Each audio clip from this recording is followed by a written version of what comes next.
Bayangkan sejak awal hingga pada saat yang sama jauh di dalam jiwa, sesosok tubuh kecil perlahan membuka matanya seolah-olah telah benar-benar terbangun.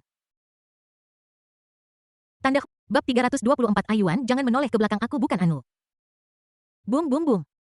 Saat jantung Suani awalnya diintegrasikan, jantung iblis penjara Chen Beiyuan secara bertahap ternoda sentuhan cahaya keemasan. Dua kekuatan magis bawaan yang tersembunyi di dalam jantung Suani juga dicerna dan diserap.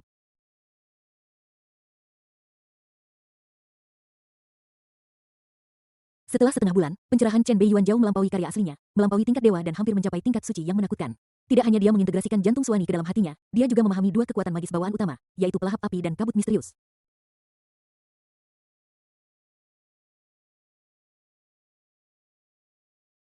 Sebagai salah satu dari 9 putra naga dan yang paling terampil dalam bertarung, kekuatan tempur sejati Suani jelas termasuk dalam 3 besar.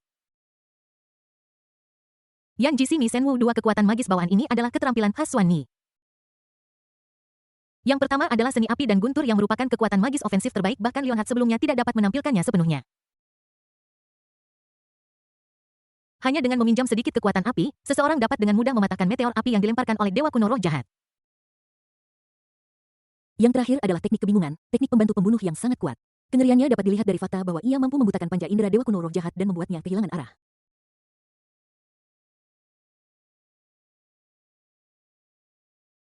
Jika Chen Beiyuan tidak memiliki kekuatan magis keberuntungan, akan sulit untuk menemukan jejak Lionheart.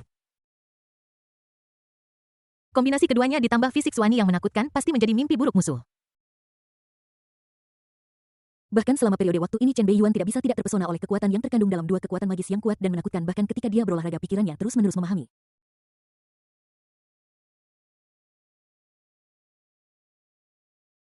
Aku khawatir bahkan Suani tidak menyangka bahwa dua kekuatan magis yang dia tinggalkan di hatinya akan diserap dan dipahami oleh anggota kelompok etnis Donghua hanya dalam waktu setengah bulan. Selain dua kekuatan magis hebat, yaitu melahap api dan kabut mistis. Setelah menyerap esensi darah dan jiwa Lionheart dan mengintegrasikan jantung Suani, fisik Chen Beiyuan sendiri secara resmi memasuki tahap awal yang sebanding dengan senjata ilahi kelas 8. Begitu dia menggunakan transformasi naga darah, dia dapat secara paksa meningkatkan tubuhnya ke tingkat yang lebih tinggi.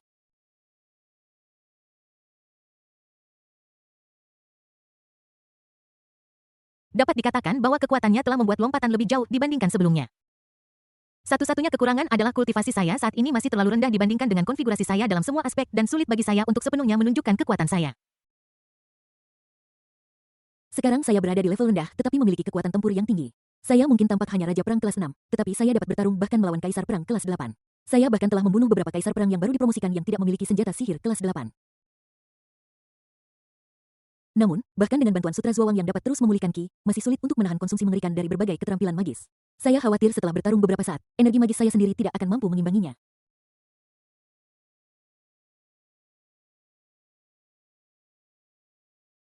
Peningkatan kultivasi saya juga harus dimasukkan ke dalam agenda. Adapun kekuatan magis bawaan saya sendiri, saya juga sudah memiliki gambaran kasarnya dan saya hanya perlu mengukir beberapa detail.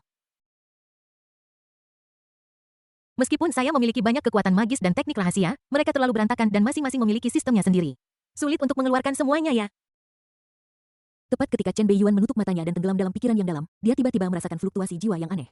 Tubuhnya tiba-tiba bergetar dan dia tanpa sadar berdiri dan membuka matanya. Tapi segera sebuah tangan kecil tiba-tiba terulur dari belakang dan menutupi matanya. Dia jatuh ke dalam kegelapan dan sentuhan hangat tiba-tiba mengenainya.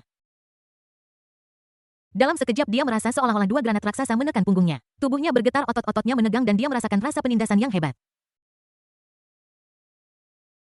Darah naga di tubuhnya mulai menjadi gelisah dengan hebat. Jiwa Jiaozi juga mengeluarkan raungan aneh dan jantungnya sendiri tidak bisa tidak berakselerasi. Pada saat ini, sebuah suara yang terdengar naif dan kekanak-kanakan namun juga sedikit arogan dan mendominasi sepertinya berasal dari belakangnya. Ayuan, jangan menoleh ke belakang, aku bukan tanda hubung, Pulau Wanlong. Subnaga, makhluk bibida naga, dan naga berdarah murni yang sangat langka di dunia luar dapat dilihat di mana-mana di sini. Masing-masing memancarkan kekuatan naga dengan berbagai kekuatan dan penuh dengan sifat haus darah dan barbar.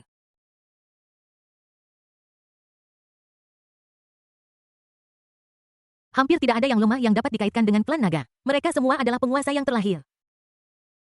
Di sini, binatang buas dari spesies lain di Pulau Wanlong hampir semua dianggap sebagai mainan mangsa dan ditahan dalam penangkaran sesuka hati. Pulau Wanlong adalah salah satu kekuatan teratas terkuat di antara ras binatang buas. Kekuatan komprehensifnya dan berbagai data di atas kertas bahkan dapat menghancurkan kerajaan manusia manapun. Namun, bahkan kekuatan yang sangat menakutkan seperti itu masih memiliki beberapa rantai diskriminasi internal. Roar. Setengah naga dengan sisik gelap di seluruh tubuhnya dan tanduk aneh ditendang seperti sampah dan jatuh ke kolam lumpur. Rasa sakit yang memilukan itu membuatnya melolong kesakitan. Mata merah, tubuh tegang, sisik yang tegak, dan lumpur di sekujur tubuh, semuanya menunjukkan kecemasan dan amarahnya saat ini. Boom! Cakar naga merah menyala yang sangat besar tiba-tiba muncul dari udara menekan kepalanya dan menginjaknya dengan keras ke dalam lumpur, tidak peduli bagaimana ia berjuang, itu tidak ada gunanya. Semua serangan pada cakar naga api merah bahkan tidak bisa memecahkan sisiknya. Oh King, kamu terlalu menindas Long. Naga bibrida yang terlihat seperti naga dan ular piton itu melolong dengan kesal dan marah. Kau sudah keterlaluan dalam menindas naga. Hahaha, kau hanyalah seorang bajingan besar dan kau pikir kau pantas menyebut dirimu naga. Seekor loah murahan tetaplah loah murahan. Kepala naga merah hijau besar itu perlahan-lahan merendah dan mata mainnya menatap loah yang meronta-ronta di depannya. Wajah naga yang agung itu dipenuhi dengan kebencian yang sulit disembunyikan. Selalu ada rantai diskriminasi yang serius di Pulau Wanlong.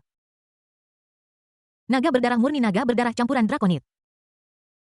Di mata naga berdarah murni, kecuali sesama naga berdarah murni mereka sendiri, sisanya hanyalah bibrida yang cukup beruntung memiliki darah bangsawan. Meskipun ada beberapa makhluk mengerikan di antara bibrida ini yang sebanding dengan naga berdarah murni, diskriminasi setelah puluhan ribu tahun tidak berubah. Kontradiksi di antara mereka masih sulit diubah.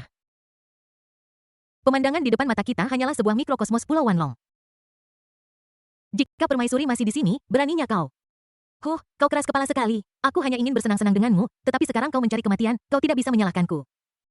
Mata Oking menjadi dingin dan dia mengerahkan kekuatan di bawah kakinya. Kekuatan mengerikan itu menembus dan dengan mudah menghancurkan kepala ular piton naga di bawah kakinya menjadi pasta daging. Adegan ini langsung membuat binatang naga lain di sekitarnya yang melihatnya ketakutan dan gemetar. Melihat betapa ketakutannya para bajingan rendahan ini, Oking tiba-tiba tertawa terbahak-bahak dengan liar dan penuh kemenangan. Namun pada saat ini ia tidak menyadari bahwa tampaknya ada sesuatu yang tercampur dalam mata ketakutan para setengah naga ini. Itu adalah emosi yang disebut amarah. Pada saat yang sama di istana megah di utara dengan tengkorak binatang buas yang tak terhitung jumlahnya tergantung di sana, sepasang mata merah menyala yang besar tiba-tiba terbuka seolah-olah mereka telah merasakan sesuatu dan melihat ke arah timur. Napas ini adalah Bab 325 Ahyuan Anu ingin minum Nana. Kaisar Naga Api Utara yang bercokol jauh di Istana Naga tiba-tiba membuka matanya dan melihat ke arah timur dengan ragu dan terkejut. Dia tanpa diduga merasakan napas yang sangat familiar dan segera merasakan hawa dingin yang menyeramkan.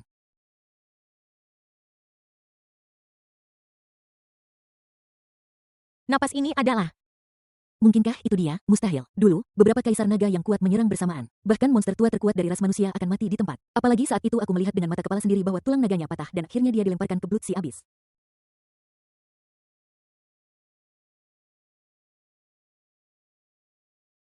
Blood Sea Abyss adalah salah satu dari 8 tempat terlarang di dunia ini. Bahkan jika dewa kuno jatuh ke dalamnya, tubuh dan jiwa mereka akan terkorosi oleh racun darah. Akhirnya mereka akan berubah menjadi darah dan menyatu ke dalam lautan darah. Makhluk kuat yang tak terhitung jumlahnya menganggapnya sebagai momok dan monster, bahkan kaisar ini tidak ingin terkontaminasi oleh racun darah itu karena takut mencemari jiwa naga, merusak tubuh naga, dan merusak jalan dewa naga.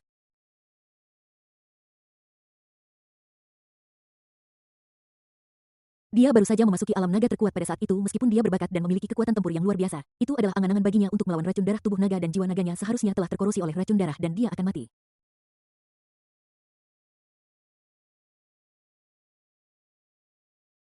Sebagai salah satu dari 4 kaisar naga terkuat di Pulau Wanlong, Kaisar Naga Beiyan hampir berada di puncak dunia. Selain beberapa monster tua dari ras manusia dan beberapa makhluk abadi tua di kubu binatang buas asing, tidak ada eksistensi lain yang bisa membuatnya merasa takut. Namun sekarang ekspresinya begitu serius dan penuh ketakutan dan jelas bahwa ia merasakan ancaman yang kuat dan sulit dipercaya. Jelas kemunculan napas secara tiba-tiba memberikan banyak tekanan padanya. Namun, hal anehnya adalah aura itu sangat mirip dengan keberadaan mengerikan dalam kesannya tetapi juga sedikit berbeda seolah-olah itu adalah dua individu yang berbeda dan itu sangat lemah tanpa kesan tekanan arogan yang dapat dengan mudah membangkitkan badai berdarah melawan langit dan bumi dan menyapu 8 arah.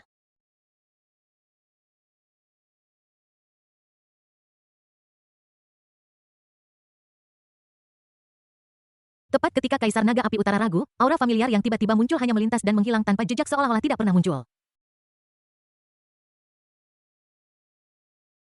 Semua hal aneh yang terjadi barusan tampak seperti ilusi. Lokasi di mana aura itu muncul adalah wilayah umat manusia. Seharusnya itu adalah negara manusia kecil bernama Negara Sakura. Aku ingat bahwa Beiyuan kecil yang membunuh liar sebelumnya juga seharusnya ada di sana. Namun, tempat itu tidak jauh dari Kekaisaran Donghua, tidak masalah bagi orang lain. Tetapi begitu aku mendekat ke sana secara pribadi, aku khawatir aku akan menarik perhatian monster tua dari Kekaisaran Donghua itu dalam sekejap. Tidak ada kekuatan manusia yang akan membiarkan naga yang kuat memasuki wilayah mereka.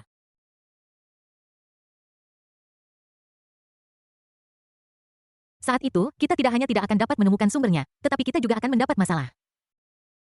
Jelas sekali meskipun berada di Pulau Wanlong, Kaisar Naga Beiyan masih sangat prihatin dengan pergerakan Kekaisaran Donghua atau masalah Chen Beiyuan si pembunuh putranya dan dia juga menyadari perubahan kepemilikan kerajaan Sakura.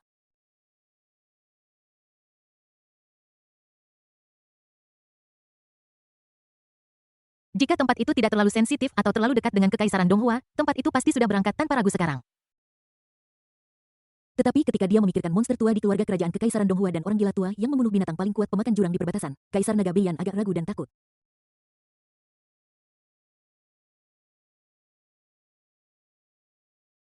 Tanpa benar-benar mengkonfirmasi sumber aura itu, ia tidak ingin memiliki konflik besar dengan Kekaisaran Donghua.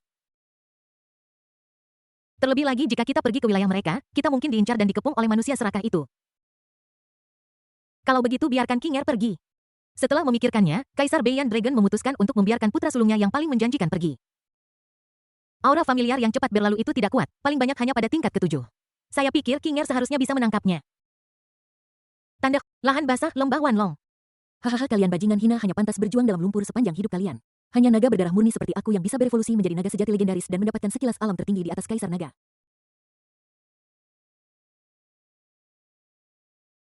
Ao King yang dengan sengaja mempermalukan klan setengah naga dan memperlakukan binatang naga bawahan sebagai babi dan domba untuk disembelih demi kesenangan mengabaikan wajah-wajah gelap jelek di sekitarnya dengan ekspresi tirani di wajahnya. Dia menjilat darah di wajahnya dengan lidah naganya yang ramping dan mata naganya yang merah berangsur-angsur menjadi lebih haus darah.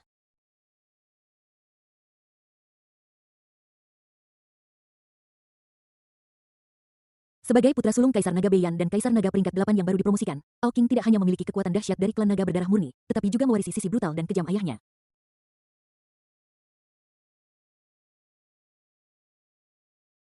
Karakternya yang arogan dan brutal jauh melampaui Ao Lai yang sebelumnya dibunuh oleh Chen Beiyuan. Ia menganggap keberadaan apapun yang bukan naga berdarah murni sebagai semut dan menghancurkannya sesuka hati. Ia sudah sangat kuat dan ayahnya adalah Kaisar Naga Api Utara, jadi ia hampir menjadi naga generasi kedua teratas di Pulau Wanlong. Bahkan jika naga berdarah campuran dan binatang naga sup itu merasa kesal dan tidak rela, mereka tidak berani menyinggungnya.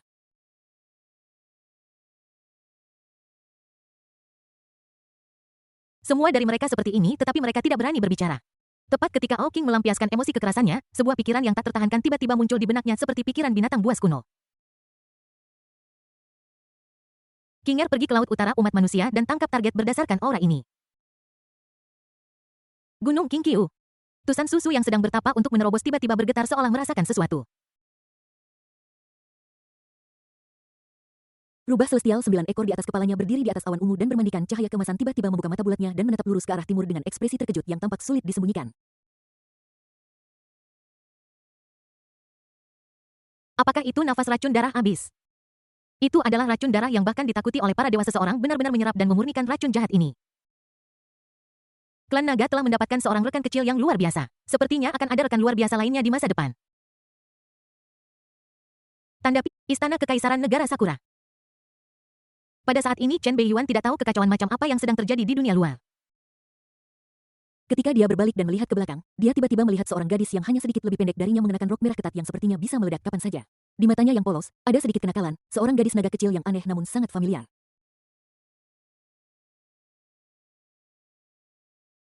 Meskipun sosok Nana di depannya sangat berbeda dari naga kecil bodoh dalam ingatannya, dan dia telah langsung menyeberang dari bandara kedua Gunung Everest, Chen Beiyuan masih mengenalinya pada saat pertama.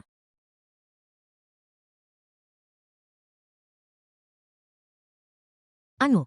Chen Beiyuan menatap Anu yang tampak banyak berubah sejak dia dewasa dengan tatapan linglung di matanya. Sesaat mulutnya terasa kering dan suaranya menjadi sedikit serak.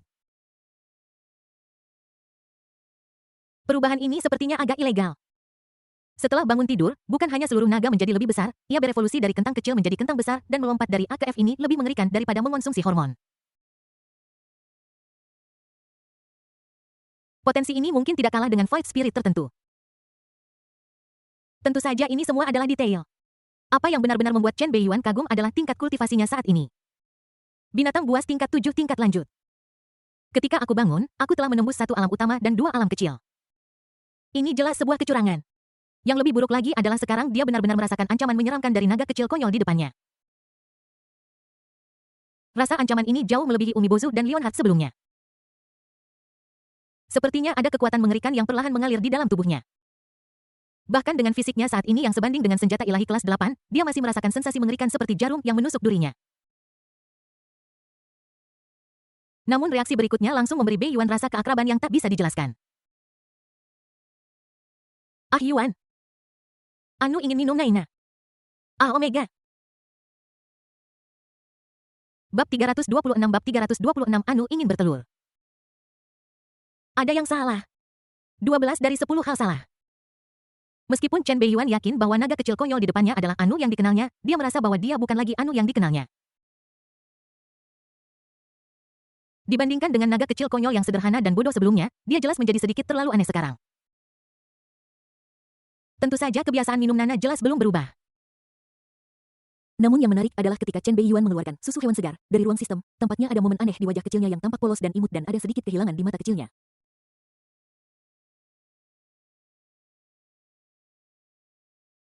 Bahkan ekor kecil yang bergoyang dengan kuat di belakangnya menjadi jauh lebih lambat.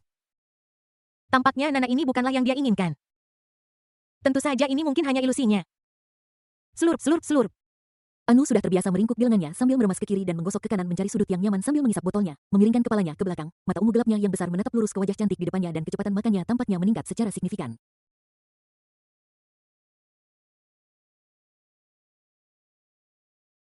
Minumlah perlahan, aku akan memberimu cukup hati. Chen Beiyuan mengusap kepala kecilnya, menatap naga kecil konyol yang berusaha keras untuk menutupi kehilangan selama hari-hari tidur, dan berbicara dengan nada lembut. Aku harus mengatakan, menyaksikan pria kecil ini tumbuh selangkah demi selangkah dari telur naga menjadi seperti sekarang ini, dia juga merasakan pencapaian di hatinya. Bangunnya Anu tidak diragukan lagi adalah hal yang baik baginya. Terlepas dari apapun dengan kekuatan tempurnya saat ini, dia jelas merupakan eksistensi mengerikan yang dapat bertarung lintas level. Binatang buas kelas 8 biasa mungkin tidak cukup baginya untuk dikalahkan. Kekuatan tempur yang sebanding dengan tingkat ke-8, bahkan Chen Beiyuan tidak dapat dengan mudah mengabaikannya. Ini tentu saja merupakan peningkatan signifikan terhadap kekuatan keseluruhan keluarga Chen Donghua. Namun setiap keuntungan memiliki kerugiannya. Seiring Anu menjadi lebih kuat dan kuat, ancaman Pulau Wanlong mulai muncul secara bertahap. Yang lebih merepotkan adalah bakat Rebirth Kaisar Naga Darah secara bertahap mendekati titik di mana segelnya akan rusak. Chen Beiyuan menggoda Anu dalam pelukannya dan matanya yang dalam dan dingin tampak memancarkan secercah cahaya ilahi. Dia melihat bayangan darah di atas kepalanya yang hampir menutupi langit dengan mata tertutup dan terperangkap dalam es. Tekanan mengerikan yang terpancar dari tubuh bayangan darah itu jelas merupakan sesuatu yang belum pernah dilihat Chen Beiyuan seumur hidupnya. Ini bahkan lebih menakutkan daripada saat Pastor Chen meminjam kekuatan spiritual orang tua itu untuk menerobos ke tingkat terkuat menggunakan metode kebebasan agung. Sama seperti sebelumnya Ito Ryuketsu sama konyolnya dengan semut di depannya. Sulit membayangkan kekuatan dahsyat macam apa yang akan dia lepaskan ketika dia bangun sepenuhnya dan terlahir kembali. Aku tidak tahu bagaimana sikapnya terhadapnya setelah dia terlahir kembali dan memulihkan semua ingatannya. Ini cinta atau benci? Dia akan tetap patuh seperti sekarang. Dia masih akan menjadi ekstrim, sifat aslinya akan terungkap dan dia akan ditangkap dan dibawa kembali ke sarang naga secara tidak masuk akal dan dipenjara sebagai budak manusia. Dibandingkan dengan semua karakter utama dalam novel aslinya, Kaisar Naga Berdarah, karakter tersembunyi yang belum pernah muncul, memang menyulitkan Chen Beiyuan untuk mengendalikannya dengan satu tangan. Ambil satu langkah pada satu waktu dan lihat apa yang terjadi. Tidak perlu mengkhawatirkan diri Anda saat ini dengan masalah di masa depan. Penataan negara Sakura juga hampir selesai. Hal berikutnya bahkan jika saya tidak di sini tidak akan menjadi masalah besar. Tata letak klan Gu Xinjiang Selatan kini telah mencapai titik kritis dan membutuhkan perhatian terus-menerus.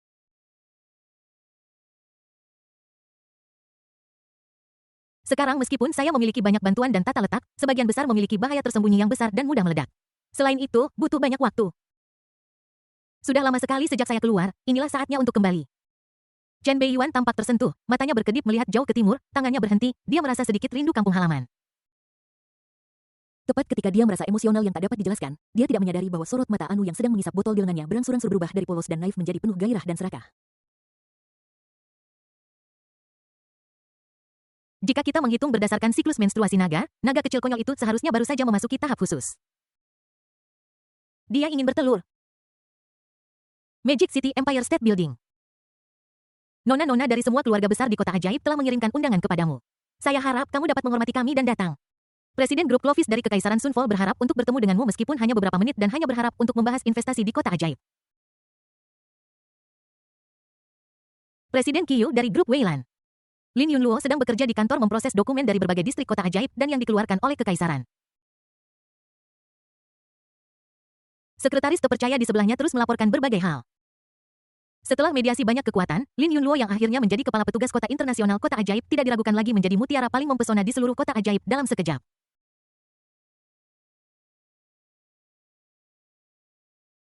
Ada aliran undangan tak berujung ke pesta koktail, pesta dansa, dan perjamuan dari keluarga aristokrat utama, serta permintaan pertemuan dengan para pemimpin berbagai kelompok nasional. Saat ini, dia yang bertanggung jawab atas kota internasional ini tidak diragukan lagi adalah sosok yang kuat di mata banyak orang. Bahkan langkah-langkah perlindungan untuknya di dalam keluarga Donghua Lin langsung ditingkatkan ke tingkat yang lebih tinggi, hampir sama dengan yang untuk pewaris Lin Jiuzhu.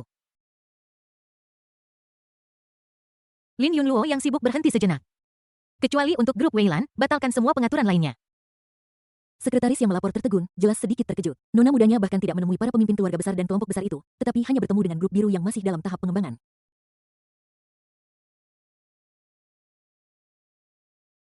Apakah ada latar belakang khusus di balik grup biru? Bukankah mereka mengatakan bahwa ketua grup biru telah ditangkap dan dipenjara? Iya, Bu. Meskipun sekretaris itu sedikit bingung, dia tetap melakukan apa yang diperintahkan kepadanya. Apa yang tidak dia ketahui adalah bahwa dibandingkan dengan anak yang beruntung yang telah dibiarkan dalam kegelapan, Lin Yunluo tahu bahwa bos di belakang grup biru adalah Chen Beiyuan sejak grup itu muncul di kota ajaib. Itu bukan karena hal lain, itu hanya karena dia diam-diam telah menyelidiki arus kas grup biru dan kemudian dia kebetulan menemukan perbendaharaan rahasia Chen Xiaoyuan tertentu.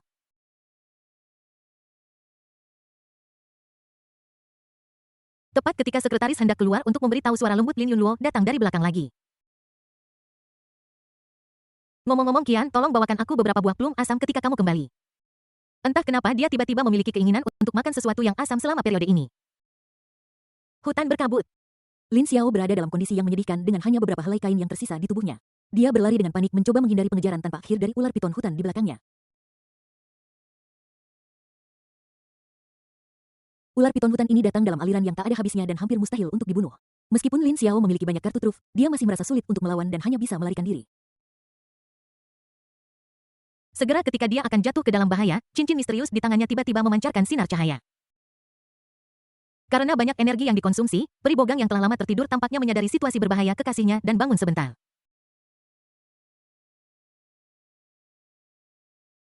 Xiaoer gua di depan adalah tempat rahasia tersembunyi. Ada makhluk mengerikan yang terperangkap di dalam. Ular piton hutan ini pasti tidak berani masuk. Tanda, aku harus pergi bekerja hari ini dan berjaga-jaga di sore hari jadi aku agak terlalu sibuk. Bab 327 Perpisahan Sakura dengan Bapak Bangsa. Tuan. Lin Xiao yang hampir dipaksa ke dalam situasi putus asa melihat bahwa guru dewanya telah bangun pada saat ini dan menunjukkan cara baginya untuk bertahan hidup. Dia tiba-tiba sangat gembira dan bergegas menuju alam rahasia tersembunyi di depan tanpa ragu-ragu.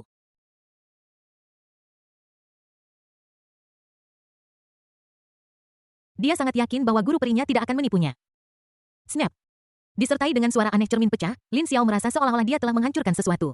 Seketika dia dihantam oleh perasaan pusing kebingungan dan kehilangan arah dalam sekejap.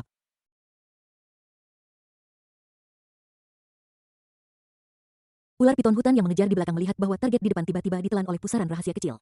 Seolah-olah mereka merasakan aura mengerikan di dalamnya. Mereka semua ragu-ragu dan tidak berani mendekat. Setelah mengembara dengan enggan untuk waktu yang lama, ular piton hutan yang tampaknya memiliki kehidupan dan kecerdasan ini secara bertahap mundur. Seluruh hutan berkabut kembali sunyi senyap.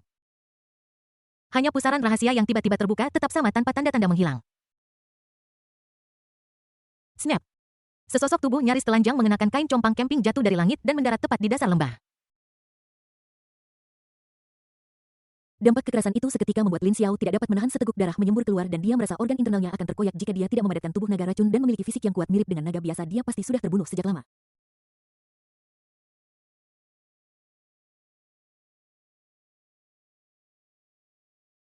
Bahkan jika pikiran dan tubuhnya berada di ambang kehancuran, Lin Xiao tidak putus asa pada saat ini sebaliknya dia menunjukkan kegembiraan dan kegembiraan yang tak tertahankan. Aku selamat. Pada saat ini sebuah suara jahat datang dari kedalaman lembah seperti tak terhitung banyaknya serangga dan nyamuk yang mengerumuni telinga. Hehehe, anak yang menarik yang berhasil menembus Raja Perang peringkat ke-6 di usia muda dan menempah tubuhnya dengan ribuan racun yang memadatkan tubuh naga racun dia kejam pada dirinya sendiri dan merupakan kandidat yang baik.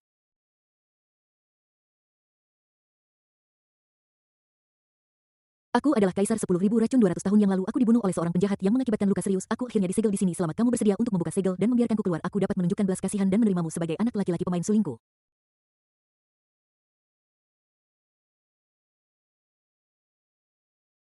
Kaisar 10.000 racun. Lin Xiao yang pusing langsung memahami poin penting, matanya berkedip. Siapapun yang bisa disebut kaisar pastilah orang kuat nomor wahid. Terutama karena gelar kaisar begitu tak terduga, orang yang datang pasti luar biasa. Jika tidak, dia pasti sudah dipukuli sampai mati sejak lama. Ibu kota negara bunga Sakura. Ketika Panglima tertinggi Chen mengumumkan kepulangannya ke negaranya, orang-orang dari seluruh negara Sakura merasakan kesedihan yang aneh. Menariknya, setelah Chen Beiyuan, si penjajah, membantai seluruh keluarga kelas atas negara Sakura, dia tidak dibenci oleh rakyat negara Sakura, tetapi malah mendapatkan reputasi dan dukungan besar.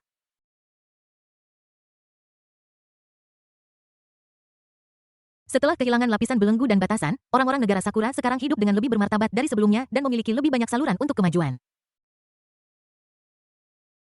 Yang mati adalah para rayap sialan di atas, mereka bahkan tidak punya waktu untuk bahagia. Bahkan setelah kekalahan dengan bantuan dari semua sisi Kekaisaran Donghua, kerajaan Sakura pulih sangat cepat dalam semua aspek dan kecepatan integrasinya ke dalam Kekaisaran Donghua tidak terbayangkan oleh orang biasa.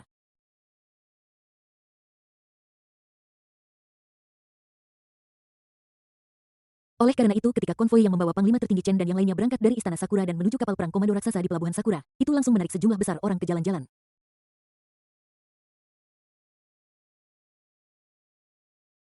Tak terhitung jumlahnya orang Sakura datang dari segala arah melihatnya pergi ribuan mil menangis tak terhibur. Tuan Chen, Tuan Chen, Tuan Chen, Tuan Chen. Sorak-sorai masyarakat bergema di seluruh ibu kota bunga Sakura, mengejutkan semua orang. Sulit membayangkan bahwa orang luar dari Donghua merebut hati banyak orang Sakura hanya dalam waktu kurang dari sebulan. Chen Jun yang sedang duduk di konvoi sepertinya mendengar panggilan mereka. Dia perlahan mengulurkan tangannya dari jendela dan melambai selamat tinggal. Tentu saja adegan ini juga disaksikan oleh presiden wanita dari surat kabar Sakura yang bersembunyi di antara kerumunan. Dia langsung menangis. Segera sebuah surat kabar baru keluar. Perpisahan Sakura untuk Bapak Pendiri. Tanda, Istana Sakura. Ratu Kuil menatap kosong konvoi yang menjauh dan sosok iblis yang hampir tertanam di jiwanya. Dia tidak hanya tidak merasakan sedikit pun kegembiraan tentang mengambil alih kekuasaan, tetapi dia benar-benar merasa sedikit kosong. Bahkan ada sedikit kebingungan di mata biru berkabutnya yang indah itu. Sebelum ini dia sudah terbiasa dengan didikan orang lain setiap hari dan seluruh tubuhnya secara kasar sudah menjadi bentuk orang lain. Sekarang orang itu akan segera kembali ke rumah. Fakta telah membuktikan bahwa seambisius apapun seorang wanita, dia juga memiliki sisi rentannya sendiri. Seperti pepatah mengatakan, cara tercepat untuk menaklukkan seorang wanita adalah melalui saluran tercepat. Setelah ditaklukkan selama hampir sebulan, Ratu Sakura jelas telah ditaklukkan sepenuhnya. Tuan Chen. Dia menundukkan kepalanya dan mengelus perutnya yang rata. Matanya tampak bingung dan kehilangan arah seperti seorang wanita yang ditinggalkan oleh bajingan. Injak, injak, injak. Suara langkah kaki ringan terdengar dari kamar itu. Jingu Huowu yang telah menghilang sepenuhnya dari mata publik setelah bunuh diri setelah Kaisar Jingu terbunuh perlahan datang di belakangnya, memeluknya perlahan dan menatap konvoi yang mundur untuk waktu yang lama dan menghela nafas.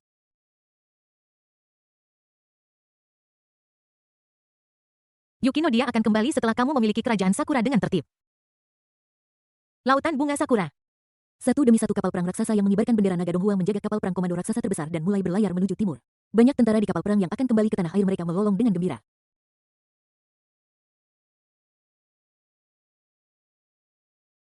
Meskipun ekspedisi hanya berlangsung selama sebulan, para prajurit tidak dapat menyembunyikan keinginan mereka untuk kembali ke rumah. Apalagi setelah makan ramen, sushi, dan makanan laut selama sebulan, perut mereka sudah sedikit kewalahan. Hahaha, ayo pulang dan temui istriku. Hehehe, kali ini aku mematahkan salah satu tanganku dan dianugerahi Zasluga kelas 2. Ini memberi putraku kesempatan untuk belajar di Akademi Militer Kekaisaran. Kuharap anak haram kecil itu bisa membuat ayahnya bangga.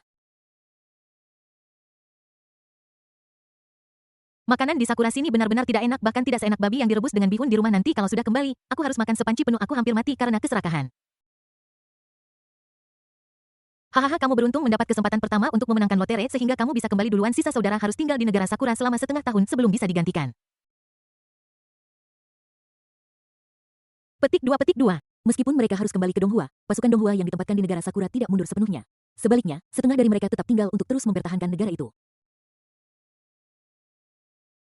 Chen Beiyuan tidak bodoh. Dia harus menyimpan beberapa cara dan pengaturan yang diperlukan. Jika tidak ada pengawasan dan kekuasaan yang sesuai, orang mungkin mudah menjadi tidak setia. Dengan pisau tergantung di atas kepala mereka, bahkan jika beberapa orang memiliki niat buruk, mereka tetap akan takut dipenggal. Mulai besok, kami secara bertahap akan melanjutkan pembaruan harian. Bab 328 Naga Konyol Kecil. Ahem, Ayuan, beri aku pelukan. Meskipun ekspedisi ke negara Sakura ini menghadapi serangan balik yang kuat saat membantai keluarga Sakura utama yang mengakibatkan kematian beberapa orang. Namun dibandingkan dengan perang pemusnahan sebelumnya dengan tingkat kerugian mengerikan puluhan ribu atau bahkan ratusan ribu, korban kali ini dikendalikan dalam 3 digit dan hampir dapat diabaikan.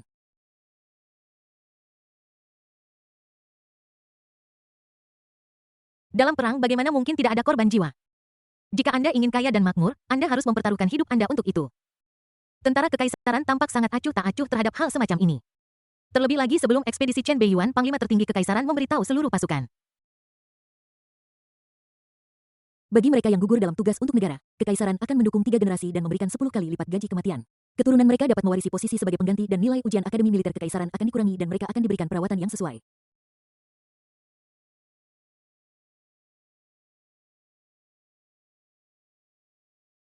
Di tempat kelahirannya, sebuah monumen dapat diukir dan pohon keluarga dapat ditulis ulang untuk dikagumi generasi mendatang. Jika Kekaisaran Donghua tidak membesarkannya, keluarga Donghua Chen saya yang akan membesarkannya. Jangan biarkan orang mati khawatir atau orang hidup berduka. Jika ada yang membuat prestasi militer, dia dapat dibebaskan dari ujian masuk dan langsung memasuki Akademi Militer Kekaisaran untuk dianggap sebagai pelatihan bibit bagi perwira Kekaisaran.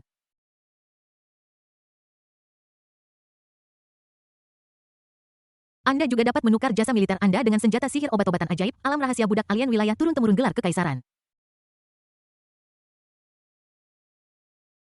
Singkatnya, selama Anda berani mempertaruhkan hidup Anda, Kekaisaran akan menjamin kekayaan dan kejayaan masa depan Anda. Jika Kekaisaran tidak memberikannya, keluarga Donghua Chen saya akan menyumbangkan uang dan tenaga untuk memberi penghargaan kepada 3 pasukan. Didorong oleh serangkaian kepentingan besar, bahkan orang biasa pun dapat mengungkapkan sisi ganas mereka, apalagi pasukan harimau dan serigala yang ganas. Chen Beiyuan tahu betul bahwa jika dia ingin anak buahnya bekerja keras untuknya, dia harus memberi mereka sesuatu yang praktis. Jika Anda terus membuat janji-janji besar cepat atau lambat Anda akan mati bahkan tanpa mengetahui bagaimana Anda mati. Mustahil untuk menjaga hati manusia. Keluarga Chen selalu murah hati dalam memperlakukan orang-orang mereka sendiri. Jika Kekaisaran Donghua benar-benar tidak berani memberikannya, keluarga Chen akan benar-benar berani mengeluarkan barang untuk memberi hadiah kepada 3 pasukan. Namun pada saat itu beberapa orang tidak akan bisa tidur. Kamu sedang membangun pasukan pribadi di sini. Tetapi bahkan jika Kekaisaran mengeluarkan hadiah yang sesuai, orang-orang di bawah tidak akan berterima kasih. Sebaliknya, mereka akan berpikir bahwa keluarga Chen lah yang memperjuangkannya. 30 tahun yang lalu, perubahan besar terjadi di dalam kerajaan Nepal. Divisi ke-9 dari zona perang ketiga diperintahkan untuk menjemput orang Tionghoa perantauan dari Tiongkok Timur. Dalam perjalanan, mereka bertempur dengan beberapa pemberontak sialan. Karena mereka bertempur jauh dari rumah, beberapa saudara meninggal. Akibatnya, pensiun Kekaisaran selanjutnya tertunda selama hampir seminggu. Keluarga Chen lah yang membayar saudara-saudara itu dari kantong mereka sendiri, dan mereka bahkan membayar 2 kali lipat.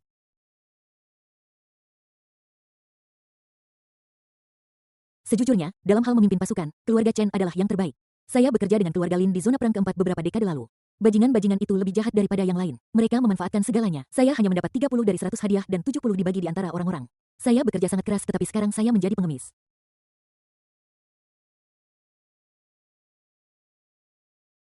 Meskipun ada konvensi di militer bahwa terkadang seseorang harus menunjukkan rasa hormat kepada atasan dan berbagi penghargaan, keluarga Lin sedikit terlalu keterlaluan. Hahaha, siapa bilang itu tidak benar? Aku berada di ujung tanduk saat itu. Sebelum perang Huaidong, aku mempertaruhkan separuh nyawaku untuk membunuh mata-mata asing yang menyamar sebagai manusia. Ini adalah penghargaan kelas 2 yang pasti. Tetapi ketika aku bangun, penghargaan militer itu diberikan kepada orang lain. Aku telah tinggal bersama keluarga Chen selama bertahun-tahun ini. Aku sudah makan makanan keluarga Chen. Terlepas dari hal-hal lain, aku memiliki semua yang aku butuhkan tanpa kekurangan 1 sen pun. Aku telah dijamin dalam setiap aspek. Beberapa tahun lalu, anak di keluargaku secara tidak sengaja menyinggung seorang playboy dari keluarga bangsawan di Kekaisaran dan hampir kehilangan nyawanya. Pada akhirnya, kami meminta keluarga Chen untuk turun tangan dan menyelamatkannya. Petik 2. Saat waktu untuk kembali ke rumah semakin dekat, para prajurit dari 3 angkatan bersenjata tidak bisa menahan diri untuk berkumpul membentuk kelompok-kelompok kecil untuk mengobrol dan menghabiskan waktu. Dalam ekspedisi ini, zona perang ketiga yang dikendalikan oleh keluarga Chen adalah kekuatan utama mutlak.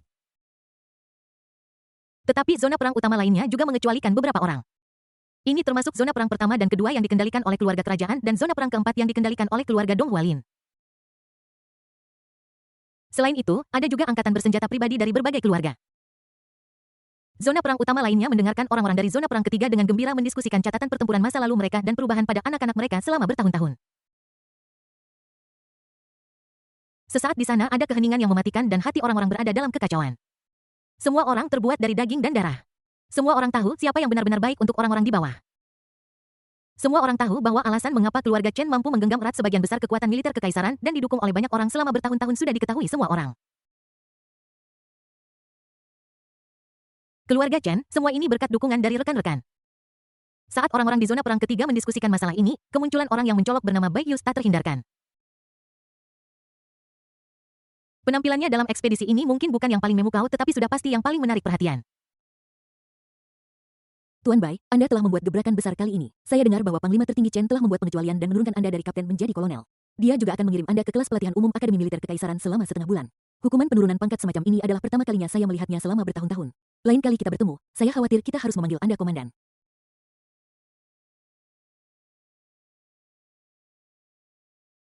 Hei, tetaplah rendah hati, tetaplah rendah hati. Kita semua bersaudara, tidak perlu terlalu sopan. Meskipun saya, Bai Yus, baru berada di ketentaraan selama sebulan, saya telah memberikan kontribusi besar bagi kekaisaran. Semua medali yang saya terima diperoleh melalui upaya saya sendiri. Itu sama sekali tidak ada hubungannya dengan saudara ipar saya atau Panglima tertinggi Chen. Meskipun ada rumor bahwa saya dan saudara perempuan saya, Komandan Chen, memiliki hubungan nepotisme, saya sebenarnya dapat mengumumkan di depan Anda bahwa semuanya benar dan tidak mungkin salah. Minut. Tepat ketika Bai Yus bertingkah seperti Versailles di depan orang luar menyebabkan banyak orang berseru dan menyanjungnya. Sebuah kapal perang komando raksasa dengan kolam renang internal. Setelah orang luar disingkirkan terlebih dahulu, Komandan Chen bermain di kolam renang dengan Bai Jiang, dua tentara pribadinya, Leng sang pengatur, dan seekor naga kecil konyol yang mengenakan pakaian renang. Jangan tanya di mana kolam renang itu di dalam kapal perang Anda tidak dapat membayangkan kehidupan para petinggi. Ini hanyalah sebuah kolam renang. Chen Beiyuan hanya menyebutkannya dengan santai dan seseorang segera mengaturnya dengan benar. Mereka juga melengkapinya dengan tabir surya matahari buatan dan pelumas lotion tubuh. Beberapa protagonis wanita yang beruntung bahkan berganti menjadi pakaian renang yang menghemat kain untuk negara. Mereka bersinar putih dan cerah, siap untuk mengendalikan seseorang. Namun sebuah bola lampu tertentu dengan wajah kekanak-kanakan tetapi penampilan yang sangat jelek mengajari mereka bertiga pelajaran yang berat. Anu jadilah baik lepaskan dulu jangan takut berani berenang itu sangat mudah. Ahem Ayuan beri aku pelukan. Bai Ruowei, Jiang Yunhua, dan Leng Ruobing melihat ke kolam renang dengan gigi terkatup. Seekor naga kecil konyol bergantung pada Bai Yuan seperti gurita. Ia tidak bisa berenang, tersedak, dan gemetar ketakutan. Ia mencengkeram orang dengan erat dan tampak menyedihkan. Itu sangat menjengkelkan.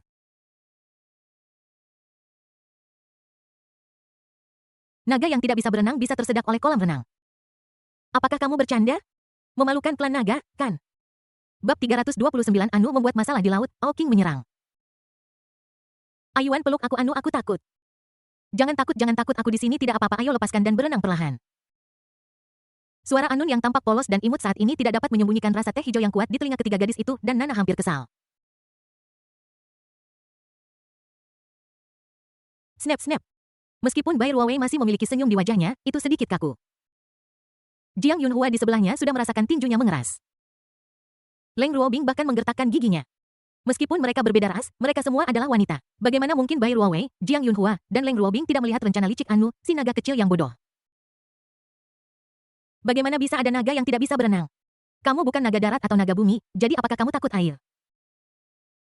Kamu tidak terlihat seperti ini ketika kamu menyelam di kolam darah sebelumnya. Bajingan teh hijau tak tahu malu yang terkutuk ini jelas ingin menggunakan kesempatan ini untuk memonopoli Bai Yuan dan dia secara terang-terangan memanfaatkan Bai Yuan. Lihatlah tangan-tangan kecil yang kotor itu bergerak-gerak dan kemudian lihatlah ekor naga kecil yang gemuk dan kotor yang melilitnya, sungguh tidak bermoral. Kasihan Bai Yuan, dia hanya mengenakan jubah teh pahit yang menunjukkan fisiknya yang cukup kuat untuk melawan binatang buas, tetapi dia dinodai oleh bajingan kecil tanpa menyadarinya.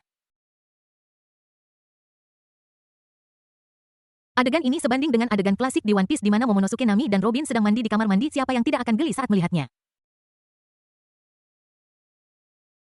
Oke, mari kita mainkan seperti ini oke. Karena kamu masih muda, kamu boleh bertindak sembrono kan? Kamu masih menyentuhku tepat di depan kita. Bajingan jauhkan tangan kecilmu yang kotor dari Bai Yuanku. Pada saat ini, Chen Bai Yuan tidak tahu apakah dia benar-benar tidak tahu atau sengaja tidak tahu seolah-olah dia tidak melihat intrik di antara mereka. Mungkin dia merasakan tatapan penuh kebencian dari ketiga wanita itu. Naga kecil konyol itu ketakutan dan meringkuk di lengan Bai Yuan dengan panik bersandar pada otot dada yang kuat dan dengan lemah dan tak berdaya mengulurkan jari kelingkingnya ketiga orang itu.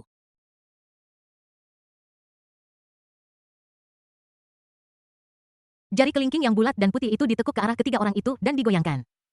Wajah kecil yang lucu yang tampak ketakutan menunjukkan seringai jahat dan ganas dan bibirnya bergerak saat mengucapkan 3 kata ambigu secara diam-diam.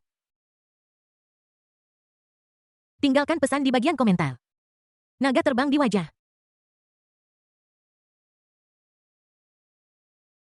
Bahkan peri putih yang membanggakan dirinya sebagai orang yang baik hati, lembut dan berbudi luhur pun terhibur dengan pemandangan ini. Berani sekali bocah nakal yang terlalu berkembang menghadapi istrinya. Sangat bagus, tabrakan. Bai Ruowei perlahan berjalan ke tepi pantai di bawah tatapan aneh kedua wanita di sebelahnya dengan santai meraih handuk untuk membungkus dirinya dan berbaring di kursi pantai melihat matahari buatan yang memancarkan sinar ultraviolet yang kuat di atas dan kemudian berbicara dengan santai.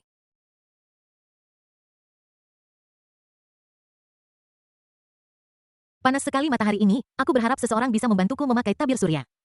Begitu kata-kata ini diucapkan, Bai Ruowei jelas menemukan bahwa seorang bajingan tertentu yang suka bermain tuli dan bodoh sepertinya menggerakkan telinganya. Akibatnya sebagian besar handuk di tubuhnya tampak jatuh secara tidak sengaja dan bahunya yang sudah tua juga terkena dampaknya. Sesenggukan. Rubah putih kecil yang mengenakan kacamata hitam yang sedang berbaring di sofa di sebelahnya setelah mendengar bahwa pemiliknya membutuhkan sesuatu dengan cepat berdiri, melepas kacamata hitamnya, dan ingin pergi untuk membantu namun, sebelum dia mengambil 2 langkah, dia merasakan tatapan maut dari pemiliknya tiba-tiba tubuh rubah itu menegang dan dia dengan cepat mengenakan kacamata hitamnya dan berbaring kembali di kursi kecilnya.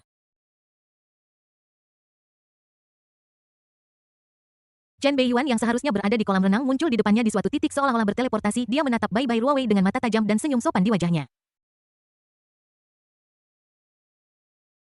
Ruowei, sepertinya aku punya waktu untuk membantumu.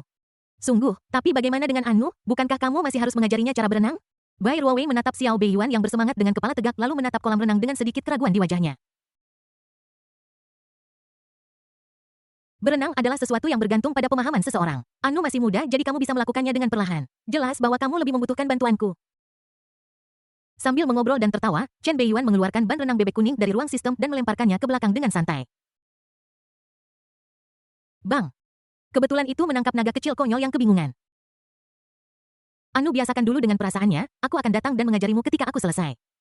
Naga kecil konyol yang memiliki tampang jahat dan menyeramkan di wajahnya barusan melebarkan matanya menatap ban renang bebek kuning di tubuhnya dan kemudian menatap Beiyuan yang sudah mulai bekerja dengan ekspresi tidak percaya.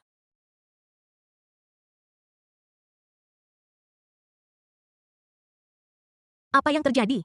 Plot ini salah. Melihat situasi yang berbalik, Jiang Yunhua dan Leng Ruobing dengan cepat mengikuti ke darat dan mengepung mereka. Beiyuan aku juga mau satu. Beiyuan aku juga. Dalam sekejap situasi berbalik sepenuhnya. Melihat Yuan Jinsui keluar, Ryunosuke yang tadinya sangat bangga langsung marah hingga wajahnya yang tembam menggembung di tempat dengan engahan dia langsung memukuli bebek kuning kecil itu hingga berkeping-keping dan berjalan keluar dengan kaki pendeknya dengan marah.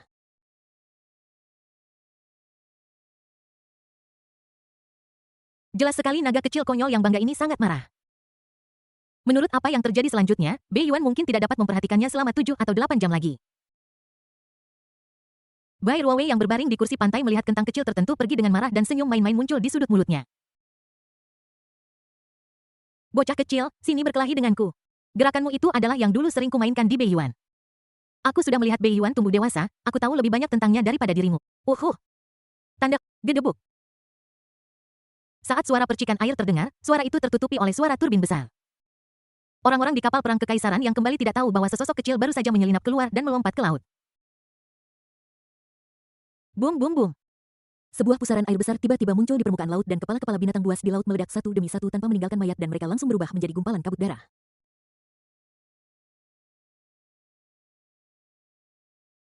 Beiyuan jahat, Beiyuan bau, Beiyuan mesum. Sesosok kecil dengan 2 kuncir dan mengenakan rok merah sedang mengamuk di laut dengan marah, dengan mudah menyebabkan gelombang besar dan membalikkan hampir seluruh laut.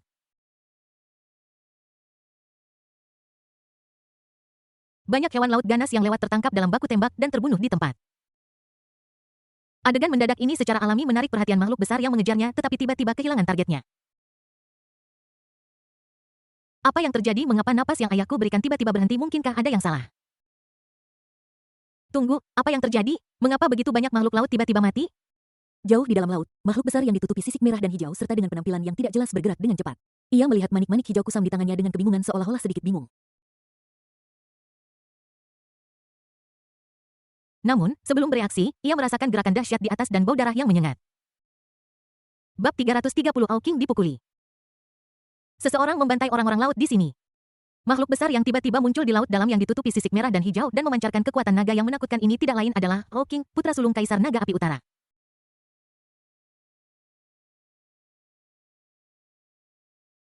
Setelah menerima perintah ayahnya, Kaisar Naga generasi kedua yang baru dipromosikan meninggalkan Pulau Wanlong secepat mungkin memasuki laut dalam dan menggunakan sihir pelarian air unik dari klan naga untuk menyerang perairan negara Sakura.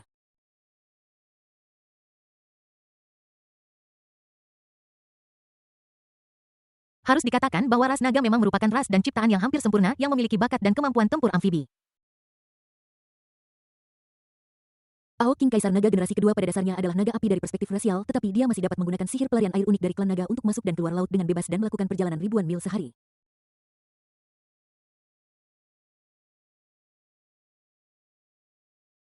Paling banyak yang bisa dilakukannya adalah tidak secepat dan sealami naga lain yang dekat dengan air dan hanya sedikit lebih lambat. Namun begitu tiba di perbatasan perairan negara Sakura, ia langsung kehilangan targetnya.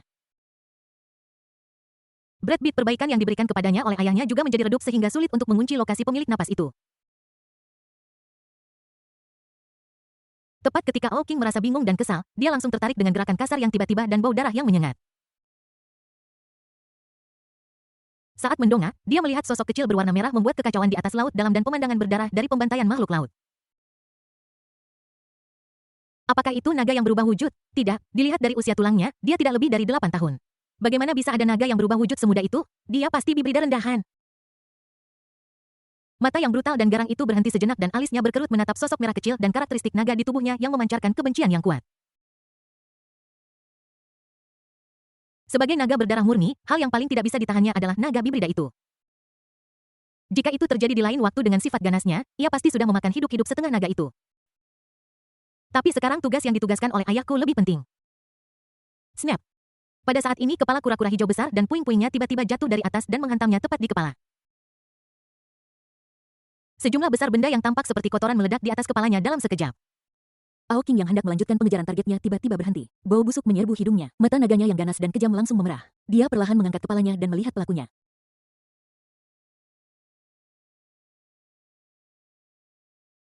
Cari mati! Dasar Ayuan mesum, Ayuan Bo! Anu sedang dalam suasana hati yang sangat tidak bahagia dan melampiaskan amarahnya kemana-mana, mencabik-cabik makhluk laut. Dia tidak tahu bahwa tindakan tidak sengajanya telah secara langsung membuat marah makhluk raksasa yang akan pergi. Boom! Didampingi oleh benturan bawah air yang hebat, sosok merah kecil itu mengerutkan kening dan tiba-tiba bereaksi sangat cepat dan langsung menemukan bayangan raksasa menakutkan yang menyerang dari bawah.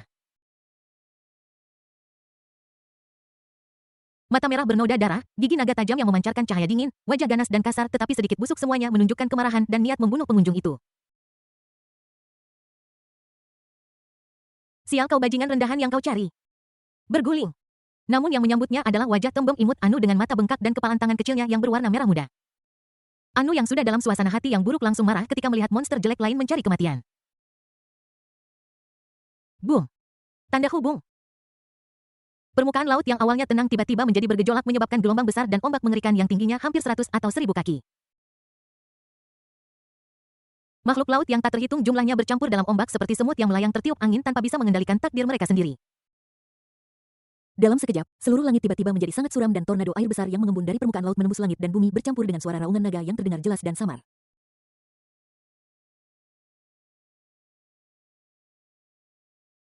Bang!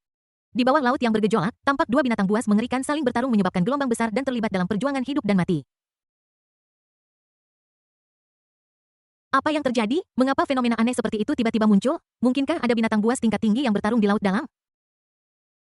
Untuk dapat menyebabkan bencana alam seperti itu, kedua belah pihak dalam pertempuran itu mungkin tidak sederhana. Tunggu, itu terdengar seperti raungan naga. Dari suaranya, sepertinya mereka menderita kerugian. Mungkinkah klan naga itu berasal dari Pulau Wanlong? Siapa orang yang bisa membuat ras naga menderita di laut dalam ini? Laporkan ini kepada Panglima tertinggi segera. Orang-orang di kapal perang Kekaisaran Donghua yang baru saja berlayar tidak jauh juga sedikit bingung ketika mereka melihat bencana alam yang tiba-tiba ini dan jelas terkejut. Bencana alam yang mengerikan jika kapal perang Donghua tetap di tempatnya, kapal itu akan terbalik oleh gelombang dahsyat yang tak terhitung jumlahnya. Masalah ini menyangkut klan naga yang kuat bahkan orang-orang kuat dari Kekaisaran Donghua tidak berani menganggapnya enteng tapi pertanyaannya adalah bagaimana mungkin klan naga tiba-tiba muncul di sini? Tanda kapal perang komando dengan kolam renang internal. Panglima Chen, yang terjebak dalam kesulitan dan tidak dapat melepaskan diri, tiba-tiba menyadari sesuatu yang aneh jauh di bawah laut. Tubuhnya terdiam dan ekspresi aneh terpancar di matanya. Faktanya, jauh sebelum Anu lari dari rumah karena marah, dia diam-diam melepaskan kekuatan mentalnya dan selalu mengamati situasi di laut sekitarnya. Pada saat ini, tentu saja orang bisa dengan jelas melihat pemukulan sepihak yang terjadi di bawah laut. Tidak, itu seharusnya menjadi pertempuran. Aku melihat bahwa di kedalaman laut yang luas, sesosok merah kecil tampak terlahir dengan kekuatan supernatural. Ia memegang ekor naga yang tebal dan memutar serta mengayunkannya bolak-balik, menghancurkan segala tempat dan menyebabkan gelombang besar. Adapun Anu, Chen Beiyuan tidak terlalu khawatir. Bagaimanapun, kekuatannya tidak sesederhana kelihatannya.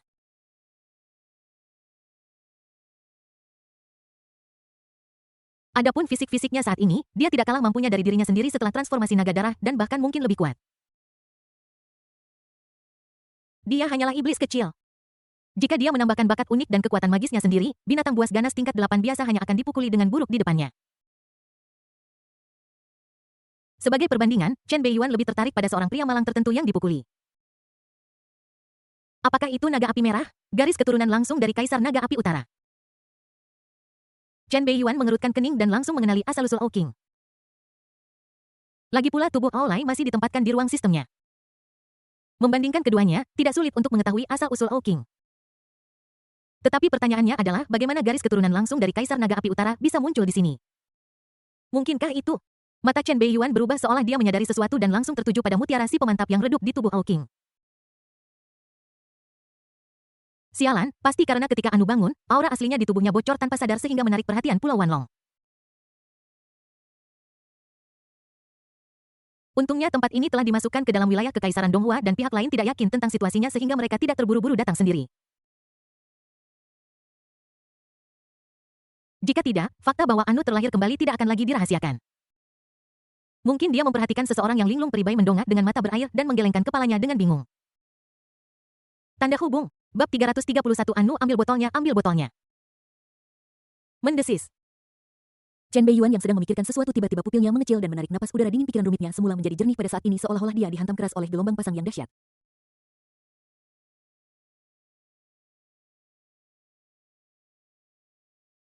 Seluruh orang itu tampak terjebak dalam pusaran air, tidak dapat melepaskan diri, tidak dapat berjuang, dan ditambah dengan turbulensi konstan di laut, bencana alam, dan bencana akibat ulah manusia dari dunia luar, kapal perang komando raksasa itu terus-menerus mengapung naik turun dengan turbulensi yang hebat.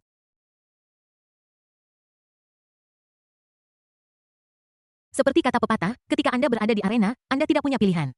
Anda akan selalu harus membayar untuk apa yang telah Anda lakukan. Mereka yang menipu orang lain pada akhirnya akan ditipu. Orang yang menipu jurang adalah Bai Jiang Bingqi. Saat ini dia dengan jelas mengerti apa artinya tidak dapat mengurus awal dan akhir. Apa itu Bai Yuan Jiangbing? Untungnya, dia memiliki pikiran sekuat besi dan terbiasa melakukan banyak tugas. Bahkan ketika dia terjebak dalam kesulitan dan jatuh ke dalam masalah, dia mampu tetap berpikiran jernih. Keadaannya belum separah itu. Kaisar Naga Api Utara, kaisar naga terkuat dari Pulau 10.000 Naga, tidak datang sendiri, tetapi malah mengirim kaisar naga generasi kedua untuk mengikutinya. Itu berarti masih ada ruang untuk bermanuver.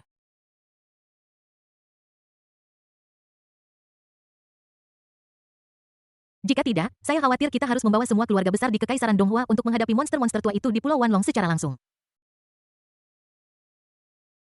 Sekarang aku masih bisa melindungi naga kecil konyol Anu, tapi ini tidak lebih dari membunuh lebih banyak dosa. Tapi sebelum itu aku harus mempercepat dan menyingkirkan 3 yang mematikan ini. Minus. Sama seperti seluruh armada kapal perang Donghua terperangkap dalam akibat badai. Sebuah suara yang hikmat dan agung terdengar dari kapal perang komando raksasa yang menjaga area tersebut bergema di seluruh laut sekitarnya. Tentu saja. Kekuatan magis yang mendominasi langsung menyebar ke segala arah. Mantra pembekuan. Dalam sekejap di bawah tatapan heran para prajurit Donghua yang tak terhitung jumlahnya, permukaan laut yang bergejolak tiba-tiba berhenti dan gelombang besar setinggi ratusan dan ribuan kaki serta tornado air besar yang menyapu langit dan bumi semuanya tampak seperti telah menekan tombol jeda waktu.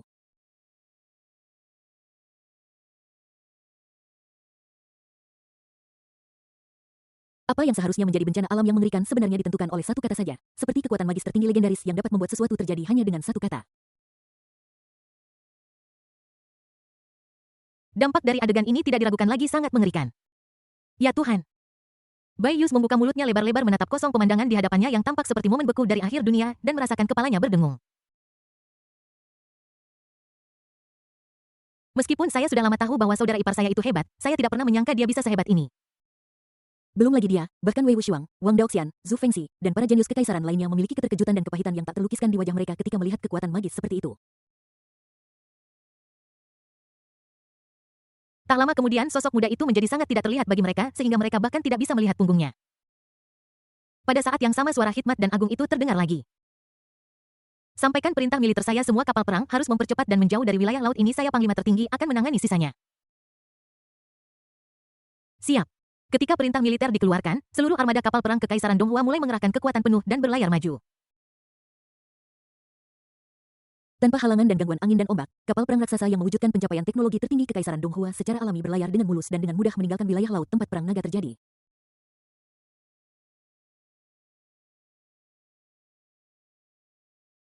Pada saat yang sama, kabut putih yang muncul di Selat Sakura dan membunuh utusan dari berbagai negara muncul kembali di permukaan laut, menyebar dengan liar tanpa suara. Dalam sekejap, seluruh area laut tertutup sepenuhnya menghalangi semua orang dari mata yang ingin tahu. Tanda hubung. Meskipun laut di atas seperti gulungan gambar diam tidak bergerak di bawah pengaruh mantra imobilisasi, masih sulit untuk mengubah arus bawah di bawahnya. Boom! Sebuah pemandangan mengerikan muncul. Sesosok merah kecil sebenarnya sedang mencengkeram naga hijau merah raksasa yang panjangnya hampir 1000 kaki dan mencambuk, mengayunkan, dan menghancurkannya seperti cambuk besar. Tubuh besar naga merah dan hijau itu terbanting keras di dasar laut hingga langsung menciptakan penyok besar dan menyebabkan seluruh dasar laut berfluktuasi. Retakan samar muncul pada sisik naga yang keras dan darah naga menyembur keluar seperti lava yang menunjukkan betapa mengerikannya dampak yang baru saja terjadi. Jika itu adalah binatang buas yang lebih lemah, ia mungkin akan terlempar hingga mati di tempat. Lepaskan aku, aoh. Ao King yang berteriak liar dipukuli dengan parah setelah dipukul di kepala dan merasa pusing, seluruh naga itu tertegun sejenak. Sebagai kaisar naga generasi kedua, ia tidak pernah bermimpi bahwa ia akan dihancurkan sepenuhnya oleh seorang anak kecil yang tampak seperti ras campuran. Kekuatan naga yang sangat ia banggakan tampak konyol seperti bayi di depannya. Tidak hanya dia tidak menunjukkan sikap kaisar naga generasi kedua, tetapi dia malah dipukuli dan dipukuli. Benda kecil itu meskipun terlihat kecil ukurannya sebenarnya mengandung energi yang sangat besar. Aku sangat marah hingga kehilangan arah setelah dipukuli olehnya. Saat ini ia masih linglung dan belum menyadari bahwa benda kecil di depannya adalah target yang dicari ayahnya. Yang tidak mereka ketahui adalah bahwa makhluk kecil yang menggembung ini dulunya adalah kaisar naga berdarah yang terkenal sebelum kelahirannya kembali dan dia telah mengalahkan ayahnya sendiri berkali-kali. Keberadaan yang menakutkan yang mampu mengalahkan kaisar naga terkuat di masa kejayaannya, sekarang bahkan jika dia belum memulihkan kekuatan penuhnya, dia dapat mengalahkan kaisar naga generasi kedua yang baru saja dipromosikan seperti mengalahkan cucunya.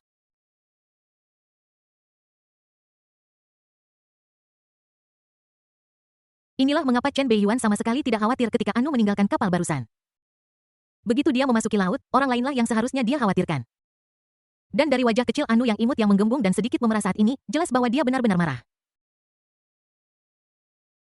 Awalnya dia dalam suasana hati yang buruk dan keluar untuk melampiaskan amarahnya, tetapi dia tidak menyangka akan bertemu dengan pria jelek yang begitu buta sehingga dia mencari kematian.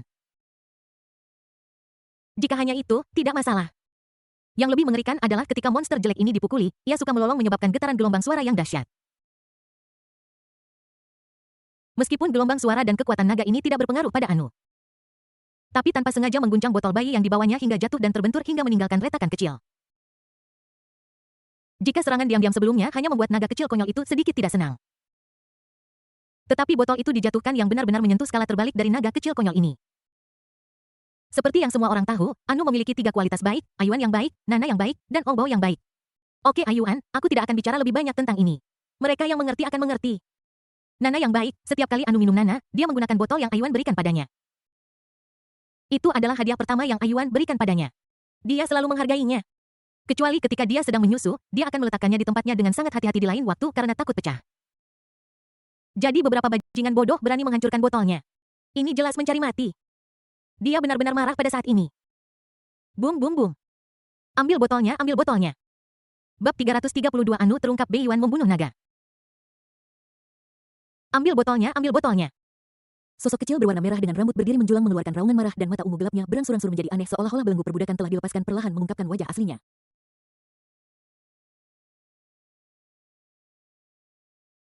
Pada saat ini matanya mulai mengungkapkan rasa brutalitas dan kekejaman menjadi dingin dan haus darah membuat orang bergidik. Jangan tertipu oleh penampilannya yang konyol, bodoh, dan tidak berbahaya di depan Ayuan, itulah perlakuan yang pantas untuk Ayuan. Hanya di depan Ayuan dia akan terus goyah antara patuh dan tidak patuh. Seperti yang dikatakan Rock Fight, tidak ada naga normal. Kebanyakan dari mereka adalah orang gila yang sombong dan angkuh. Bahkan seekor naga dengan temperamen terbaik pun akan mengungkapkan sisi haus darah, kejam, dan dinginnya jika marah. Sekarang dia jelas sangat marah. Terlebih lagi, karena suatu alasan ketika dia melihat monster jelek di depannya, dia merasa jijik dan ingin membunuhnya. Kalau begitu, bunuh saja dia. Puff. Sisik naga merah hijau yang tampak kokoh dan kuat itu dengan mudah terkoyak dan tertembus oleh tangan kecilnya. Dengan ledakan kekuatan dahsyat, sebagian besar ekor naga itu robek hingga memperlihatkan tulang-tulang naganya.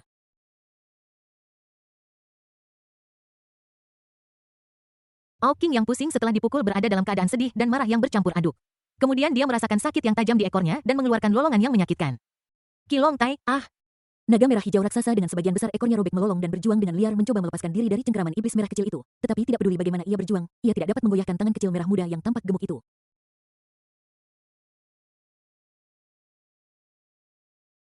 Setelah mencabik sebagian besar ekor naga, Anu yang berada dalam keadaan sangat ganas tidak berniat untuk berhenti. Dia meraih tulang naga yang sepertinya memiliki kehidupan di dalamnya dan menariknya sedikit demi sedikit. Gila-gila. Dia sebenarnya ingin mencabut tulang naga King.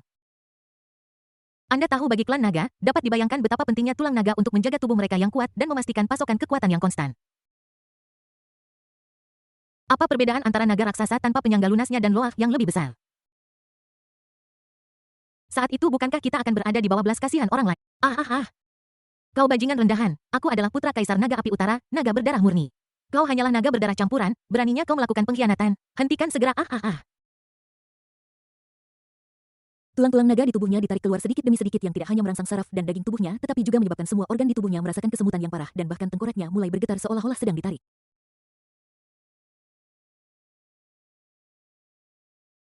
Saat ini King merasa seolah-olah dia mengalami siksaan paling mengerikan dalam hidupnya. Perjuangannya yang panik dan tarikannya tidak hanya sia-sia tetapi membuatnya semakin menderita. Rasa sakit yang memilukan yang menyerang jiwanya hampir membuatnya pingsan dan bahkan kata-katanya yang arogan berubah menjadi jeritan. Snap-snap. Bagian demi bagian tulang naga yang masih terkait dengan daging naga panas dan mengeluarkan panas yang membakar ditarik keluar sedikit demi sedikit dan tubuh yang kuat dan perkasa mulai mengerut dan runtuh.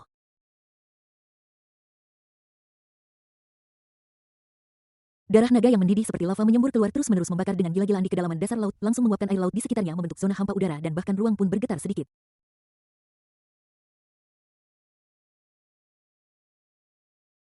Sulit membayangkan bahwa seseorang berani mencabut tulang naga sepanjang 1000 kaki sedikit demi sedikit.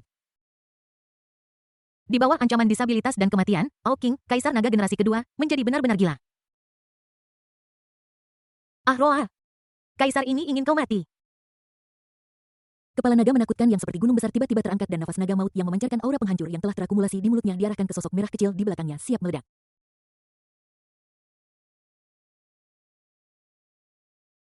Tekanan mengerikan yang dipancarkan oleh nafas naga maut itu telah melampaui kekuatan sebagian besar binatang buas tingkat 8. Bahkan jika seorang kaisar perang manusia dengan tingkat yang sama terkena, dia bisa mati di tempat dalam sekejap. Jelas ini adalah kekuatan magis bawaan King. Untuk tujuan ini, ia bahkan sampai membakar darah naganya sendiri untuk meningkatkan kekuatan magisnya. Meskipun tampaknya telah dikalahkan sebelumnya, sebenarnya ia mengumpulkan energi dan ingin membalikkan keadaan dalam satu gerakan. Tidak peduli seberapa kuat bajingan hina ini, dia tidak akan pernah bisa menghentikannya. Namun, ketika mata King yang hampir gila dan garang melihat Anu, mereka langsung membeku karena mereka melihat sepasang pupil yang kacau. Pada titik tertentu mata ungu gelap Anu berubah menjadi pupil kacau yang memancarkan rasa tirani. Di bawah tatapan mata yang penuh kekerasan itu, darah naga yang gelisah tampak membeku dan terdiam seolah-olah telah melihat raja legendaris. Bahkan nafas naga maut yang telah lama terakumulasi di mulutnya segera berhenti dan mulai memudar sedikit demi sedikit berubah menjadi api seperti bintang dan menghilang dengan cepat.